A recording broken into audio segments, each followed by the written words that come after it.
Welcome to the first in yet another new series here on the Kawabana channel. And what's this one about? As you can probably guess from the title, we're going to be covering all sorts of events, incidents, accidents and disasters from the Showa era. Probably one of the most turbulent times in Japan's history. The Showa era ran from 1926 to 1989 and saw massive changes take place throughout the country. We're going to be looking at events both big and small, how they came to be, and what effect, if any, they had on the country at large. To kick off, we're heading to Tokyo to look at an incident that happened in the early 1980s. This one is known as the Tadao Junior High incident. Tadao Junior High can be found in Machida City, Tokyo, and on February 15th, 1983, two third-grade boys, 15 at the time, decided that they wanted to hassle their English teacher, 38 at the time, and give him a bit of a scare. One boy, referred to as A, picked up the metal mat by the front door and yelled, "Attack!" as he ran at the teacher, referred to as Y. This metal mat was used by people to remove the mud from their boots, so it was rather sturdy. Seeing this boy run at him with a metal mat and ready to hit him with it, Y removed a knife from his jacket and stabbed the boy. He then fled to his father's house, who was also a teacher when he was younger.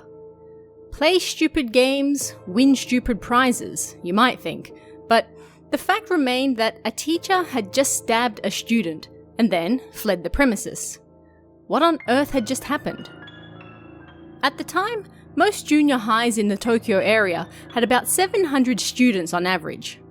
In contrast, Tadao had double that number, at almost 1,500. It was a massive school, with more than 10 classes per grade. That's a lot of kids to keep track of at once, and perhaps as a result, the school was growing more and more violent by the year. In fact, it had somewhat of a reputation around town, like some of those delinquent schools you might see in a movie or drama. For example, during November the previous year, a teacher told a third-grade student to throw out some rubbish after the cultural festival, and, in response, the student punched the teacher instead. Only 10 days later, a third-grade student let off some firecrackers in the hall and, when a teacher told him off, he then beat the teacher and broke his fingers. Events like this weren't entirely uncommon, and the school building itself was constantly being vandalized and destroyed as well. Only 10 days before A charged the teacher Y with a metal mat, his friend B had broken into the staff room and physically assaulted Y as well. There were several other teachers in the room at the time, and not a single one of them tried to stop the attack. The teachers were, in general, afraid of the students and did not want to make themselves bigger targets, even if that meant ignoring the attack of a colleague happening right in front of them. In fact, both A and B had been arrested several times for violence, yet nothing was done about them at school, and they continued to attend as normal. Y, who was only 1 year old in Hiroshima when the bomb was dropped, grew up to be sickly and his movements slow due to the effects the bomb had on him. He started working at Tadao in 1978, only 5 years before this incident, and the students often made fun of him, calling him names like Genbaku, or A-bomb, and Hibakusha, or A-bomb victim. The students found his reactions to their taunting funny, so they continued doing it. A and B in particular targeted Y for abuse throughout their time at the school.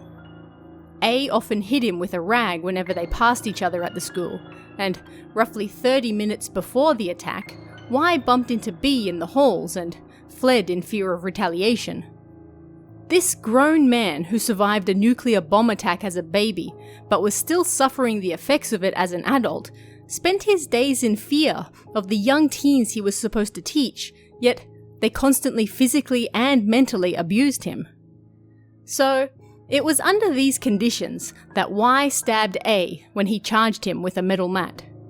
Police eventually caught up with him, and when questioned over why he even had a knife at school, Y responded that he used it to peel fruit in the staff room.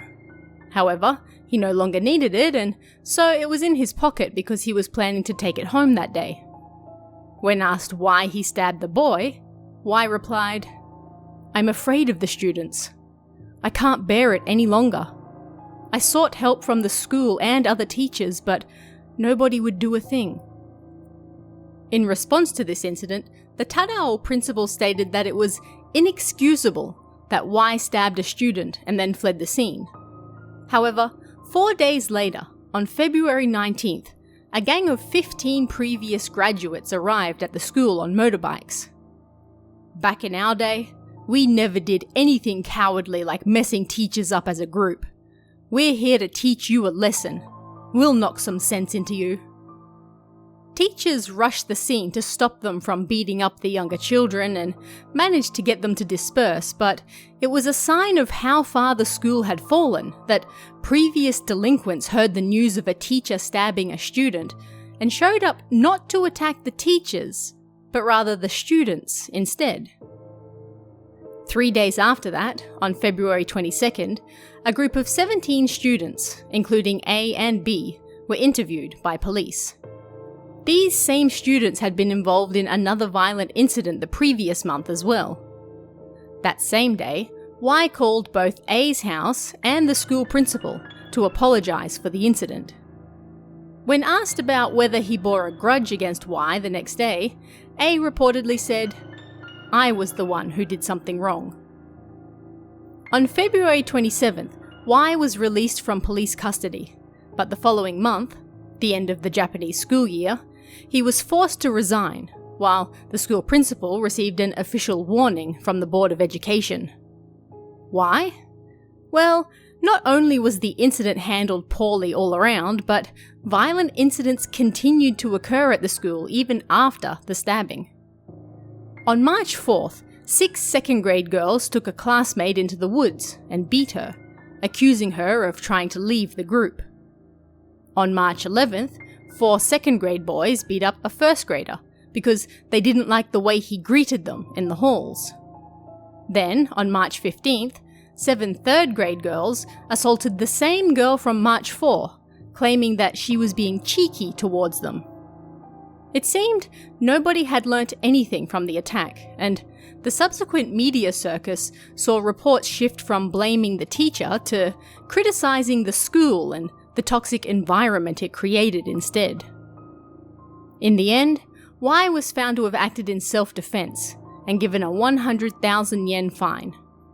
A recovered from his injuries and presumably went on to graduate as well. What happened to him after that is unknown. But what do you guys think about this one? Let me know in the comments below, and I'll see you again next time.